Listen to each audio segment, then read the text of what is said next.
Speeding. Speeding. Speeding. 5, 4, 3, 2, 1. The world is changing faster than ever. What used to take decades is now taking years or even months. What you see right now is the illusion that people have had for many decades about the workplace being this secure place to work the rest of your life. For the first time in the history of our nation, our children will not do as well as us. We've seen our friends get laid off. We've been laid off. We've had our pay cut. People are overworked and underpaid. They seem to have less time and less freedom. They live under constant pressure. This is going to be forced. And so even if your employer loves you, they may have to cut you. There's something wrong that on Monday morning, the heart attack rate increases by 35%. Technology is accelerating, job security is declining. It just doesn't seem like the old models of making a living are as reliable as they used to be. Every aspect of our lives, there's a better way out there, but we're still doing it the old way. We live in the greatest country on the planet, and there are a lot of people sitting around complaining and being cynical. Like everyone's whining about this old model, and I'm like, why don't you leave it? Look at all this over here. Look at all this opportunity. Since so much of our lives revolve around our work and the way we make our living, many people are thinking there just has to be a better way. The biggest challenge facing our world today is not making money, is what are we going to do with all the displaced, unemployed people? People are afraid that they're going to make the wrong decision. People are afraid of the unknown. People are afraid that maybe I don't have the skills. Hey, sports fans. Industrial age is over. It's dead. It's dying. That's why going to school to get a job is an obsolete idea. A steady paycheck is an industrial age idea.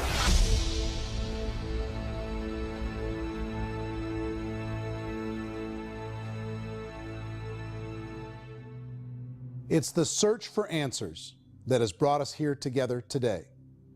My name is Eric Worre, and for almost 30 years I've been an entrepreneur, struggling at times, but ultimately succeeding.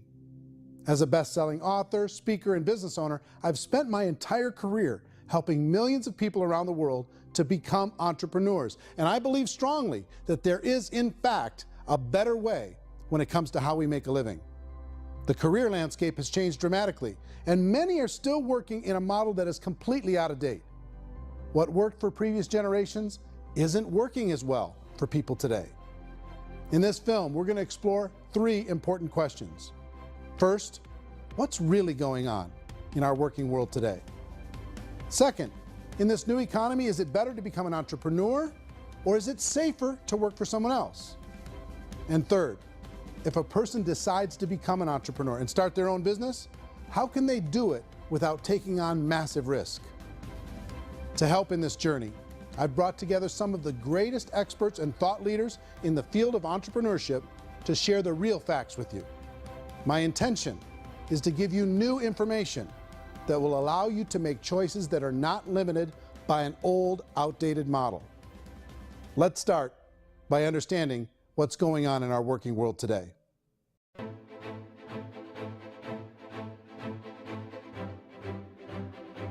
Let's look at unemployment. 30–40% of the people are honestly not working, but would be working. What our government does is if you haven't found a job in 6 months, we don't call you unemployed. We pretend you dropped out of the labor force. I've often said that unemployment, particularly structural unemployment, that's unemployment due to technological changes, is the first sign of economic growth. Think of it, 10 people live on an island. They go out every day and fish. One day, new technology shows up. A missionary brings them a net. Now, using the net, one pilots the boat, one throws the net. 2 fishermen can do all the work 10 used to. That's a 500% increase in productivity, 2 doing the work of 10, in one day. You don't have to learn a lot to learn how to throw a net instead of throw a fishing line. The island's got a big problem, 80% unemployment. But the island still has all the wealth of the fish because the 2 people produce as much fish as 10 did. Now, of course, looking back in history, these changes used to take thousands of years. And during that time, we went into farming and transportation. Some of us became doctors and some teachers and lawyers, and we developed all these new professions and new manufacturing jobs. Today, these changes are occurring literally in one day when a new technological advance occurs, and we don't have the social structures to deal with it or to retrain the unemployed people. So one of the things that I think is interesting as I travel across the country and really travel around the world is the way that we work and the way we get paid for work is changing pretty dramatically. On a global basis, everything is being turned upside down because of the rapidly advancing technologies. They are eliminating many jobs, and we have been left with many people not prepared for the jobs that exist. A lot of demand in public companies was to squeeze out all the fat and to get just as much margin as we possibly could, and fat equals humans. So this idea of job security and information age is so obsolete, but it's still taught inside our school system, and that's where the problem starts. There's no financial education in the school system, and people are still trained to be employees to work for that paycheck. This is a chart on the middle class. What's happening in the middle class, those that went to school, their incomes have been coming down for years. And parents still say to their kids, go to school, get a job. Now what happens to all those middle class people who are dropping off the ends of the chart? Well, they become what's called working poor. And this is what happens to working poor. But they say poverty is ending. Well, poverty may be ending, but working poverty is going up. And this is food stamp usage.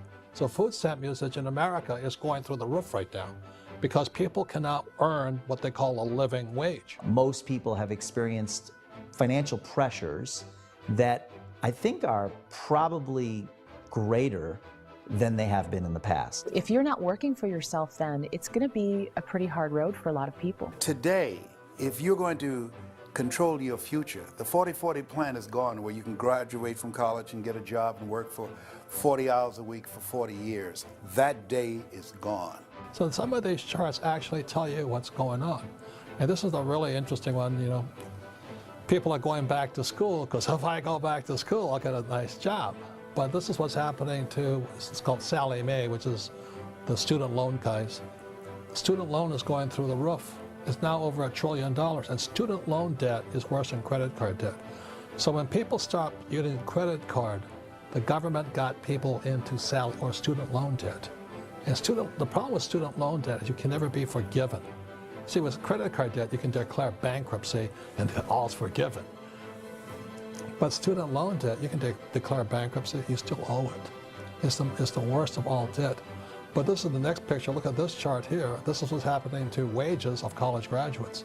It's going down. So you go to college, you rack up all this debt, but you earn less money. Now, that's not that intelligent. Average person who's been working a lifetime in America today is ending their lifetime at 65 with about $41,000 in assets. They earned just enough to survive. I think in the United States we have something like 17 trillion in debt. That's just the federal government debt. We got another 2 in municipal and in other, let's call it almost 20 trillion government. We've got 40 trillion in private debt. That comes up to close to 60 trillion. When you then add something we never had before, what you were talking about, when we look at the unfunded portion of Social Security and primarily Medicare, Medicaid, that, at the most conservative estimates from outside firms, Kleiner Perkins, 67 trillion and growing. That's more than all our other debt. There's less conservative estimates that say it's 84 trillion or higher. I added up conservatively $127 trillion in total debt. Debt is a financial drug. When you take it to excess, it's like taking a drug. Yeah, it makes you feel better, it enhances your performance, but at a huge cost, eventually it kills you. And so that's what happens. We keep doing more and more debt, and you get less and less results, just like a drug, until the debt gets so high that it crushes the whole system. That's where we're at, 8.2 times GDP. You know who I feel sorry for? I feel sorry for the person who dreads going to work, who is sick to their stomach on Monday morning, who hates their alarm clock, who gets a little glimmer of hope on a Wednesday because it's hump day, and says, thank God it's Friday. And they live for those 2 days a week where they get to be themselves and they don't have to be around people they don't like, and they don't have to play the political game in the office, and they don't have to live this half life. The person that works 50 weeks a year just to be able to have the 2 weeks for vacation. And you know what happens to most of them nowadays? They don't have a vacation. They have a staycation. They have time off of work, but they don't get to go where they want to go because they're overextended. They've got all this debt. They got all this situation. They hate their alarm clock. They can't sleep until they're done. They have to spend most of their life in traffic. I feel sorry for that group of people because there's a better way. They just don't know it. I see this really interesting attempt at rugged individuality in a 6x8 rectangle. And I feel like you're all the same, except for the little push pins of the pictures. There's different pictures. Yours is named Jenny and his is named Sujara, but it's the same people. And this is how they are, and they're just like the zombies, and there's no joy in there, there's no fun. There's always like the wacky woman who decorates her cubicle, and that's the most she can do there. You got to give her credits, right? The wacky cubicle woman. The basis for their life is worry. I'm worried, you know, maybe I'll get fired. I'm worried maybe my company will go out of business. I'm worried I can't keep spinning the plates on paying the bills. I'm worried about how do I send my kids to college. I'm worried, what if the transmission of my car breaks? That's, you know, 2 or 3, I can't fix it. People live in a sea of worry, and it eats at them. Those signs that people held up during the Depression didn't say looking for gainful employment in a cubicle. It said looking for work. Work is what we're looking for. Job is just a unit of measurement. Work is what we're going after. It's time to look in the mirror and say, it's not the economy, it's my economy. It's my little world of where I am. I need to improve. I'm not going to wait for the economy to come back because, frankly, the economy is doing great in this country. So I'm here on Wall Street, the financial center of the universe, the financial capital of the world. This is where most people's money goes to at least be held for a time, right? With interest rates in banks being effectively zero, and many experts are predicting it's going to stay at zero for the next 10, 20, even 30 years, people feel like they don't have any choice but to put their future into equities, to put their future into the hands of other people on this stock market, and hope that the stock market goes up, hope that the stocks that their advisors pick or that they pick goes up. That's one way to go, I guess. It's my personal belief that if you put your future into the hands of yourself, in other words, you have earning power by yourself, I think you're a better investment than these guys. I think you controlling your future is a better option than handing over your retirement to these guys. The average household income in the United States is approximately $50,000 a year, what they call the middle class. To reach the top 25% of income earners, you'd need to earn at least $90,000 a year. To reach the top 10% would be a household income of $140,000, the top 5%, $190,000, and to be in the top 1%, you'd need a combined household income of at least $380,000 a year. So here's the question. What do you think would give you the best chance to move up and get to the top 10%, the top 5%, the top 1% or beyond? In my opinion, and in the opinion of many, many experts, the answer is to become an entrepreneur, to become your own boss. I think you have to be a business owner. I can't, the only time I ever say to someone it'd be great to be an employee is when they've already told me they've surrendered. I only tell people who are wounded spiritually that they should be an employee. And it's that feeling that you get when you pick up the backpack off the little Cub Scout and say, "Don't worry, little guy, we'll get you back to the camp." You know, it is in no way a kindness when I tell someone they'd be a great employee. The other status symbol really increasingly is lifestyle. And people can own their own business, maybe even work out of their house. That, I tell you, people admire that, like, gosh, I wish I could do that. The spirit of the entrepreneur is to be a risk taker and to be resourceful and unstoppable and to have a vision of yourself beyond where you are and not willing to settle for life as it is. You think about the great entrepreneurs, they're visionary, they have heart, they're willing to do today what others won't so they can do tomorrow what others can't. Personally, I don't think of the new economy, the old economy. I create my own economy. The entrepreneur's in control. I decide what the economy is going to be like. In the world of entrepreneurship, there are no limits. you can make as much as you want, depending on how much you want to work and how smart you are and how great a team you put together. There's no more lifetime rewarding business than being an entrepreneur. Why in America, where anyone could be anything, would people want to give up their freedom and become effectively a modern-day slave, told shut up and be here every morning at 7:30, leave at 5:30, and do what I tell you? If people decide to become an entrepreneur and work for themselves, they have some traditional options, but they're riskier than you might think. Any kind of a retail business, retail build-outs, is extremely expensive. Even just these small little yogurt stores where they're putting little yogurt machines and you get all the different flavors, you're spending $200,000, $300,000, $400,000 to open a yogurt shop. I would love to buy a Dunkin' Donuts, but it's a $500,000 or so to start. I don't quite have that just-in-case money. Risking lose it all, and most guys do 2 or 3 times, and even big guys like Branson, because I'm such a fan of his, half his companies don't work. If you make $1 million, your problems are going to go. If you make $1 billion, your problems are really going to go.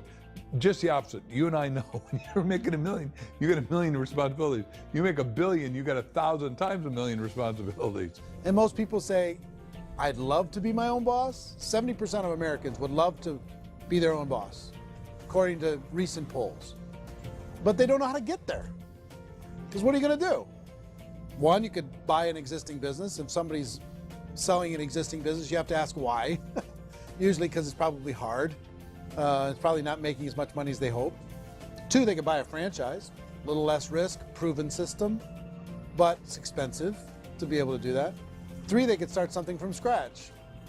And that's where a lot of people feel like, I don't have the chops to do it. I don't have the money. I don't have the product idea. I don't have the expertise. I don't have whatever it's going to take to be able to get there, and I can't risk my family to do it. So 4th, they could become an investor.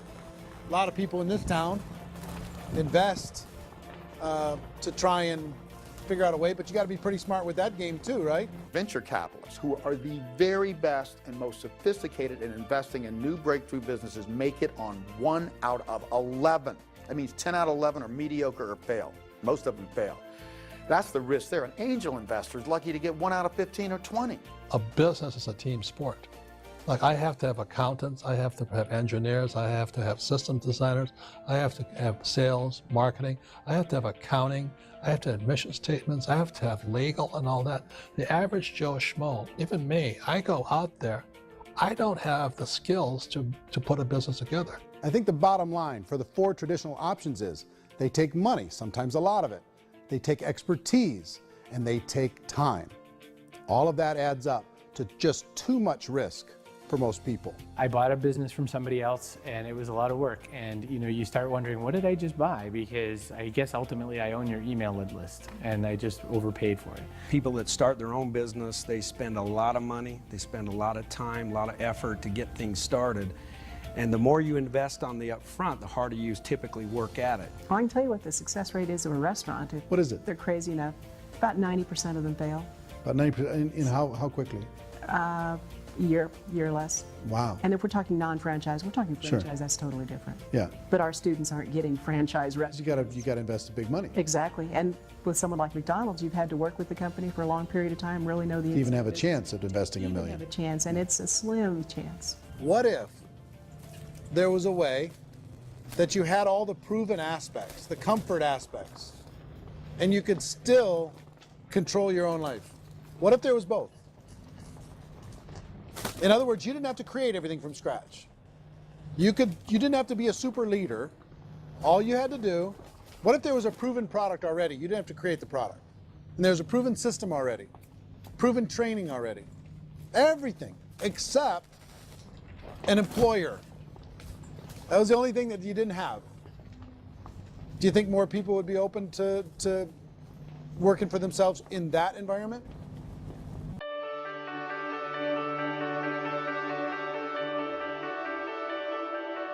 In our search for a better way to make a living, we've come to the conclusion that becoming an entrepreneur is actually safer than being an employee. And through our look at the entrepreneurial options, one particular path kept coming up from expert after expert. And I think most people will find it surprising because it's certainly a non-traditional business model. That model is for people to start their own business and become an entrepreneur through the creation of a network marketing business. Some people call it direct selling because the product is being sold directly from the manufacturer to the end consumer, cutting out the middlemen. Other people call it multi-level marketing, or MLM, because there are multiple levels of commissions paid. The most common term today is network marketing, because network marketing best describes using a large group of independent distributors, independent entrepreneurs, to move a product or service more efficiently. So my friend here, Donald Trump, and I, we always write about the network marketing industry. And the reason we support the network marketing industry is because it really is a business school for entrepreneurs. Because most people come out of school looking for a paycheck. Oh, that's terrible. I went to network marketing like that.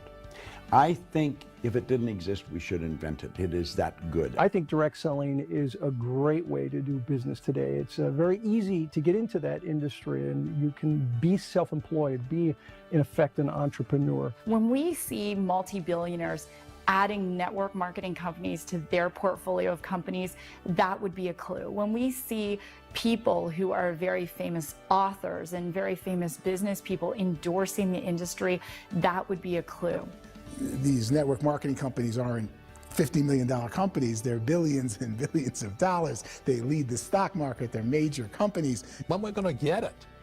You know, and you're going to school to work for a paycheck, but if you want to be rich, be an entrepreneur, and network marketing gives you the spirit to be an entrepreneur. A traditional company will spend up to 50% of their total revenue on marketing. Network marketing companies use a different approach.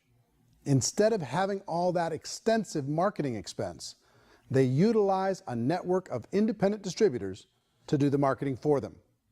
Now, why do they do this?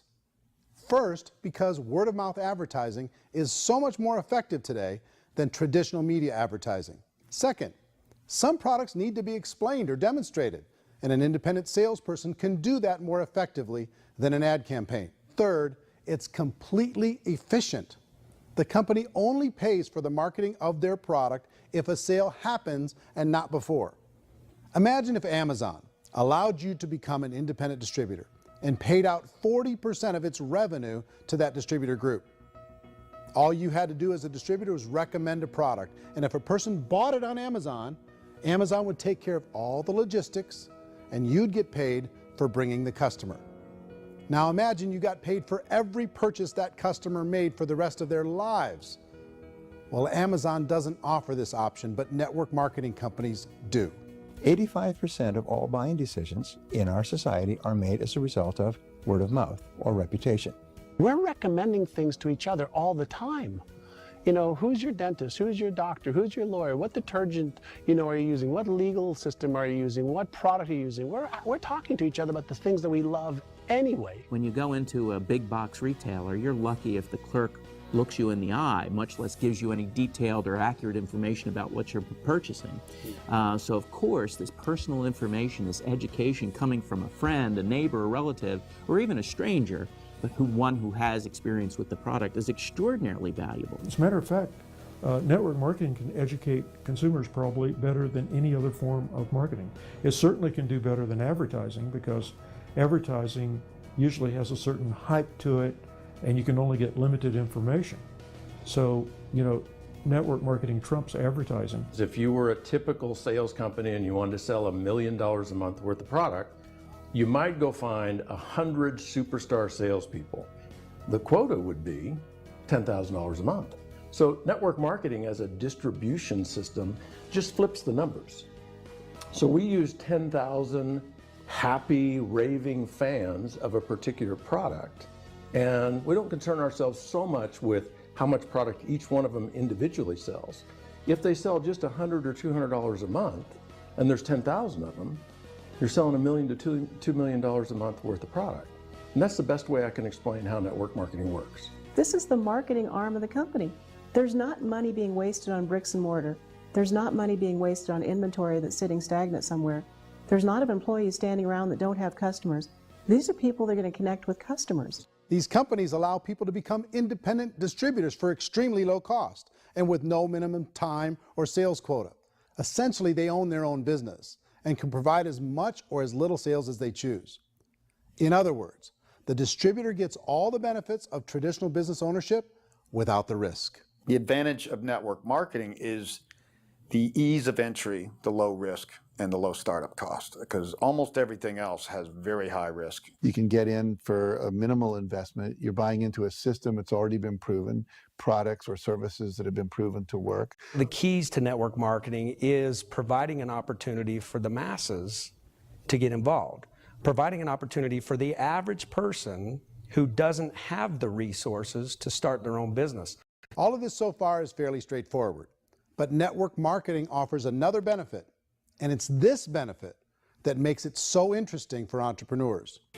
Network marketing allows a distributor to build their own network of other distributors and then compensates them on the sales created by that entire group. Direct selling is, at its base, very simple. It's the sale of a product or service to an individual on a face-to-face, one-on-one basis, just the way we're talking right now.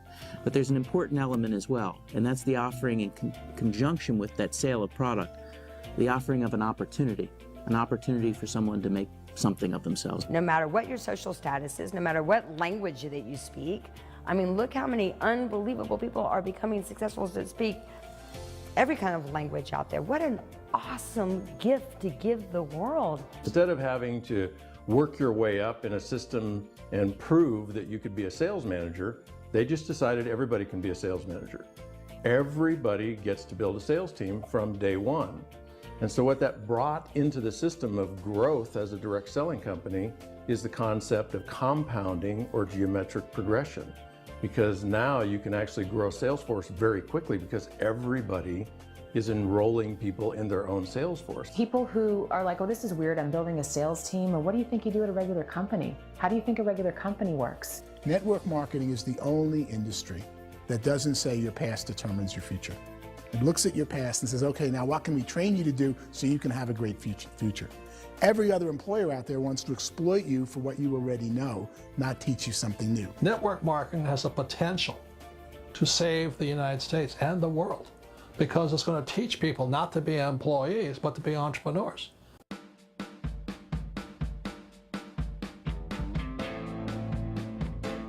According to the Direct Selling Association, if you add up all the network marketing companies around the world, they combine to do over $178 billion a year in retail sales.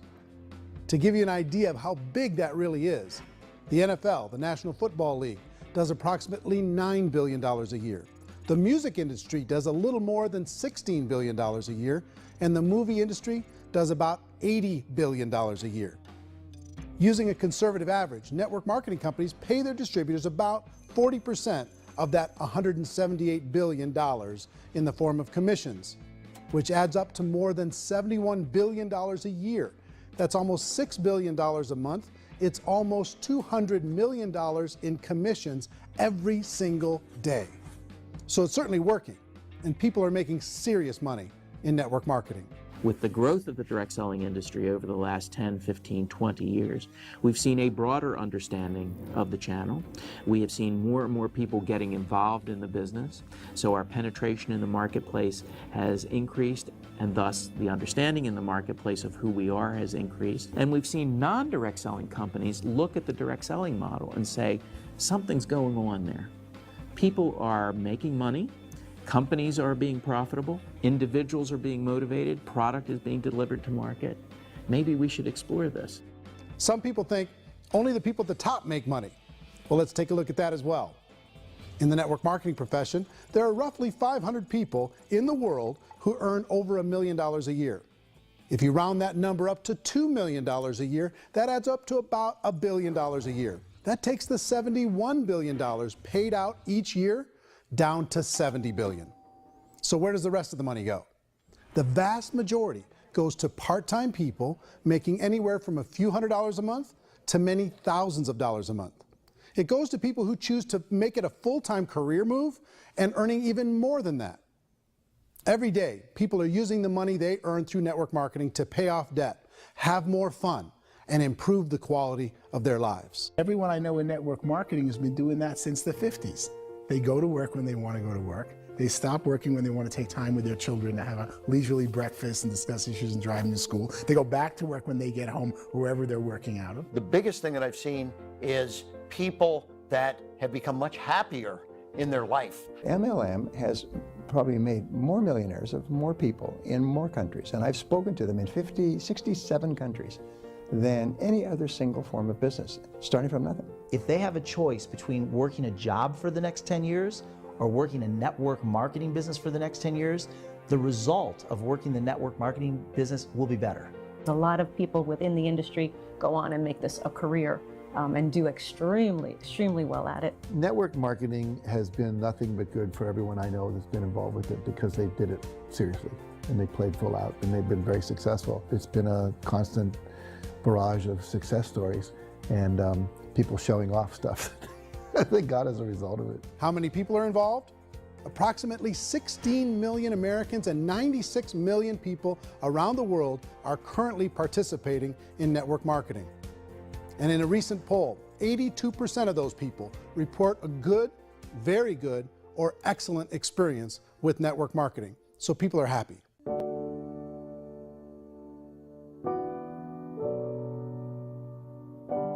So I've taken a look at the network marketing profession and really tried to understand why so many people are confused as to the validity of this as a business. One is this pyramid shape.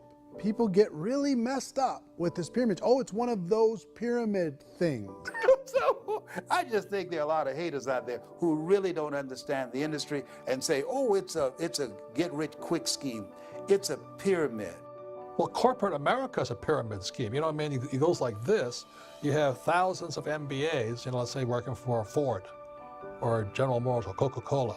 If all these MBAs, they're all trying to get to here, that's a pyramid. Only one guy's going to make it. You know, every 10 years, one's going to make it. Whereas you look at network marketing, it's like this.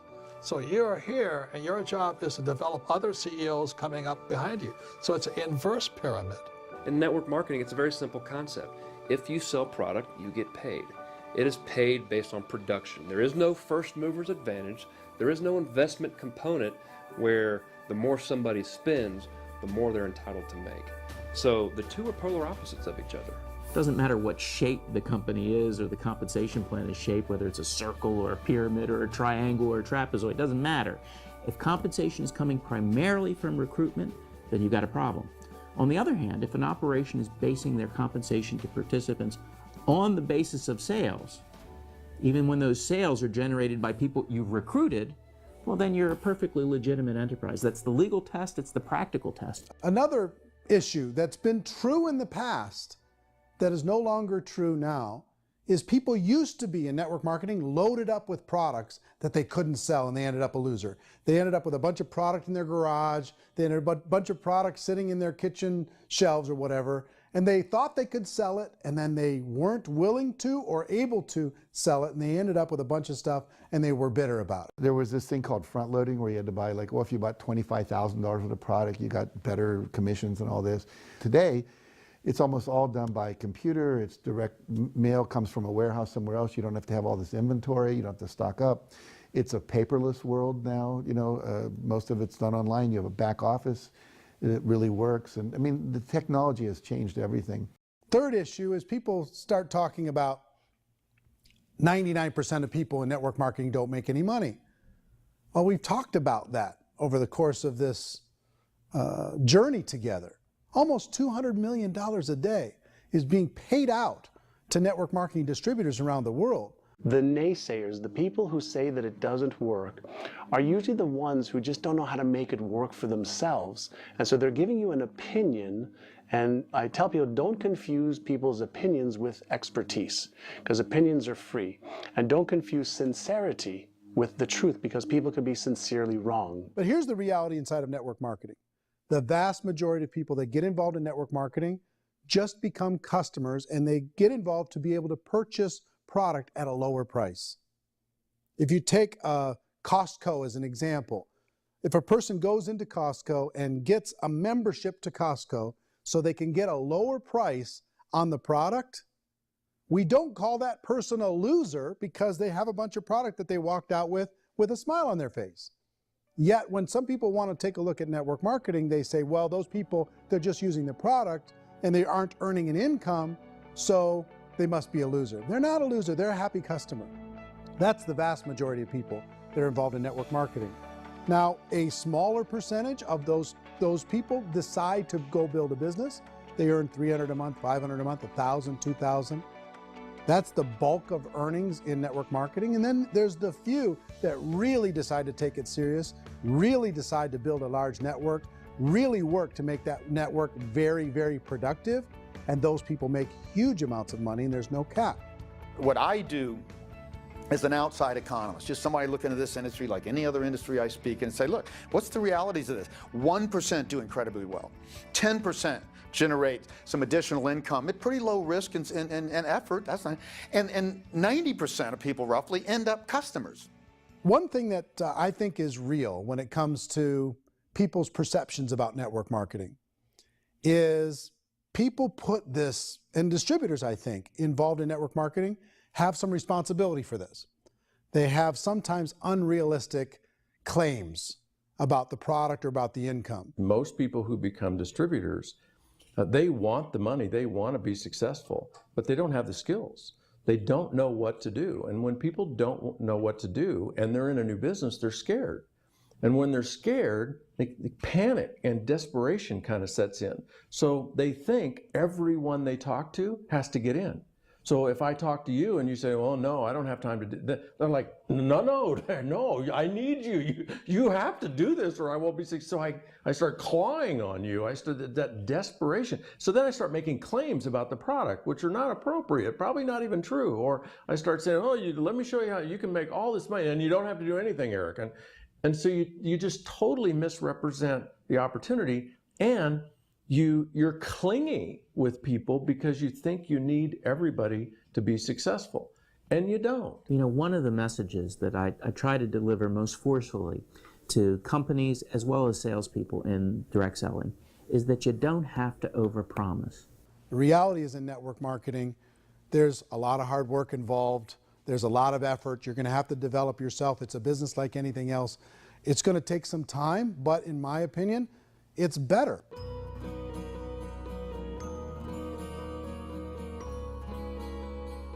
It's light years better for people starting today than it was even 5 years ago. I think it's more widely accepted now, and people understand it is a business. It is being an entrepreneur. It is being a business owner. Our belief system is based upon our evaluation of something, and frequently if we reevaluate a situation, our belief about that situation will change. The industry has changed and it's grown up. It's totally transformed. You've got young people today that have grown up with social media, and they understand networks. They understand how people are connected through technology, and they understand how money flows through those networks. So when they see network marketing, they don't see it the way their parents saw it. And we've all learned, the larger industry that you represent, has all learned from those mistakes and flaws and errors that have happened early on. Early algorithms didn't work the right way. That's all fixed. It's like when they design a computer program, they design the program, then they run it, and then they go back through and they debug it. The MLM industry has been debugged. This is the day of being virtual, being able to run a business from your mobile phone. I mean, it's incredible. Companies are getting smarter. They're implementing more consumer protections. They're implementing more compliance training.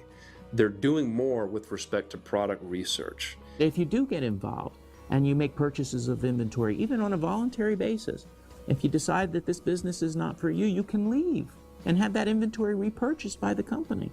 There's no other business that offers that kind of protection on a voluntary, self-regulatory basis.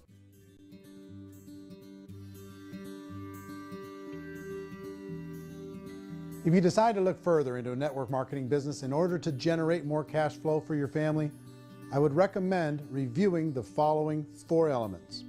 First is the product or service. And on the product or service, I would ask 5 important questions. 1, do you like it? Is it something you would feel comfortable sharing with others? 2, is there a recognized need in the marketplace?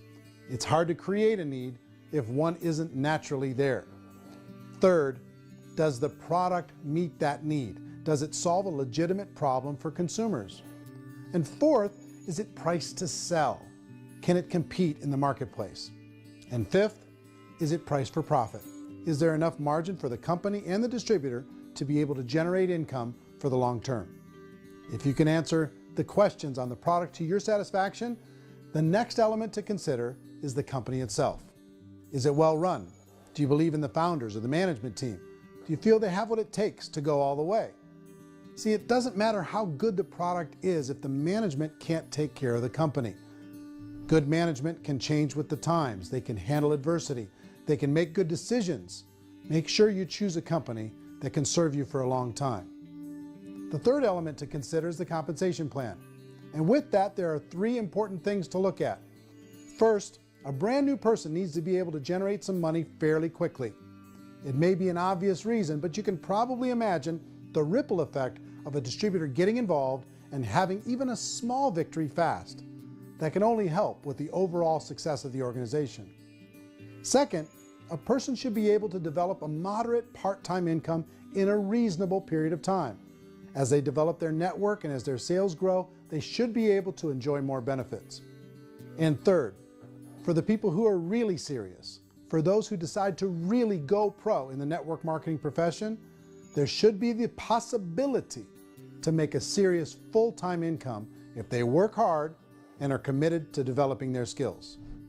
If you're comfortable with the product, the company, and the compensation plan, the last thing you should look at is the support that will be made available to you. Does the company have a website? Does it have a solid online reporting tool? Do they have comprehensive training available? Do they host events to help you build your business? If you decide to do this, what kind of a support system can you plug into? Choosing a network marketing company is a personal decision.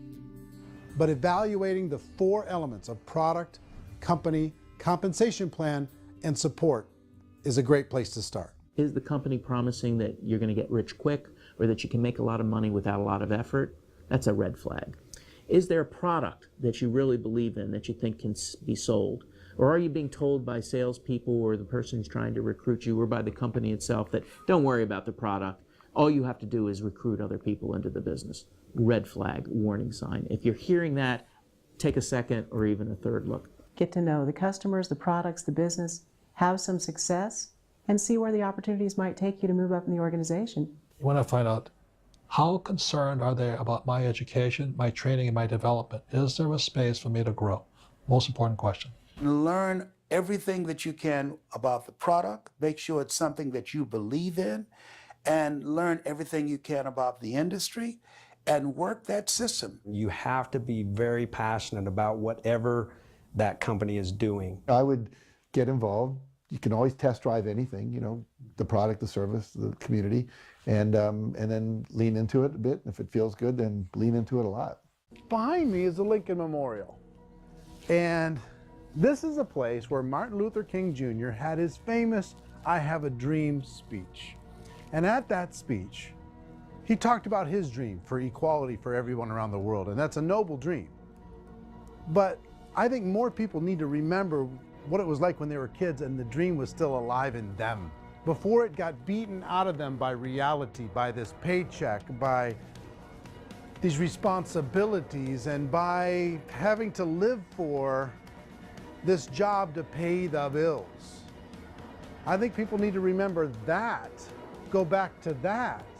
Once they know that there's a better way, I think their future is going to be much brighter. They can live a better life.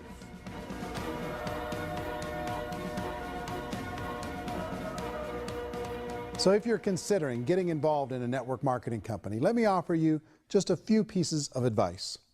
First, network marketing isn't perfect. It's emotional, it's challenging. Like any entrepreneurial venture, it can have its up days and its down days. But if you have an entrepreneurial bone in your body, it's just better. Second, if you're gonna do it, decide to be professional. Decide to go pro.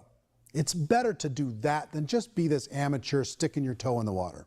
Third, as any professional, you're gonna have to learn some new skills. And I promise you, inside of the network marketing profession, they're not too difficult to learn. Fourth, like anything worthwhile, it's gonna take some time. Don't expect that you're going to get to the finish line right out of the gate. And fifth, it's worth it. It's worth it to be able to take charge of your life again. It's worth it to be able to control your own financial situation. It's worth it for the people you're going to be able to spend time with. It's worth it for the things you're going to be able to see and the experiences you're going to be able to experience. It's worth it for the causes you're going to be able to contribute to, the lives you're going to be able to touch, the customers you're going to be able to help, the friendships you're going to be able to develop. I promise you, it's worth it. Remember, most people are searching for answers just like you are. But I do have to tell you the catch to network marketing. If there is a catch, if you want to understand this from an emotional point of view, people say, well, it sounds too good to be true. It's not, it's hard work. But here's the catch. Most people still don't understand it. So you're going to have to endure the loss of social esteem from ignorant people. The uneducated will think less of you. Now, if you can handle that, you're on your way. If that's going to destroy you, you know what? Entrepreneurship in general probably isn't in your future. If you can face that catch, you can become unstoppable. I want everyone to really contemplate this if they're not in network marketing. You're in a job, you probably have a mortgage, you have rent, you have debt, whatever's going on. You're in a prison. You work just hard enough to keep them from firing you, and they pay you just enough to keep you from quitting. Come on! I've been there, done that, and bought that t-shirt. In network marketing, if you run into failure, it's really just a homework lesson for yourself. There's no one to blame. You really have no excuse not to be successful. You just don't. People don't want to hear that, but there's so much available to you. If you want to be a good network marketer, be a student to the people above you, be a fellow traveler to the people on the same level, and be a teacher to those below, and know when it's appropriate to do which. People who are not afraid of asking people to buy things, or not afraid of persuading people with a chance they may say no, these people own the future. Nothing happens until something moves. So you got to go move, you got to go do something, or nothing's going to change in your life. In the beginning, you're going to do a lot of things that you don't get paid for. But as you go down the road, you get paid for a lot of things that you don't do. And your job is to rehabilitate the spirit, the entrepreneur spirit in all of us. You get it back. Either give it a strong yes or a strong no, but no wishy-washy, dilly-dally stuff in the middle. There's dreams and there are nightmares, but I believe that the biggest nightmare of all is when you don't pursue your dream. You're going to see some monumental growth in this profession. It's an exciting, exciting time to be involved with the network marketing profession. The next 10 years, I see just exponential growth. When that tipping point comes, it's not a matter of asking somebody, have you ever heard about network marketing? You're really asking them, which company are you building your wealth in? We are here to fix the world, to improve relationships with other people, to improve other lives. And the real reward comes as an entrepreneur in any level from teaching somebody something and watching them soar. There is no greater reward.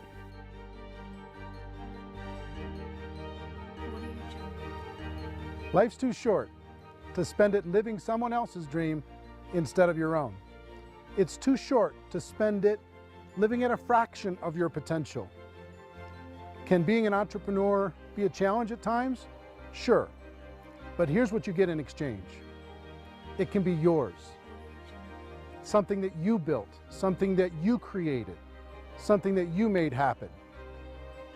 This balloon represents your dream. It represents entrepreneurship. My wish for all of you is that you would reach out and grab it. The choice is up to you.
mention the word scam? Why did you mention the word scam? The only reason it is a scam is because... That's terrible.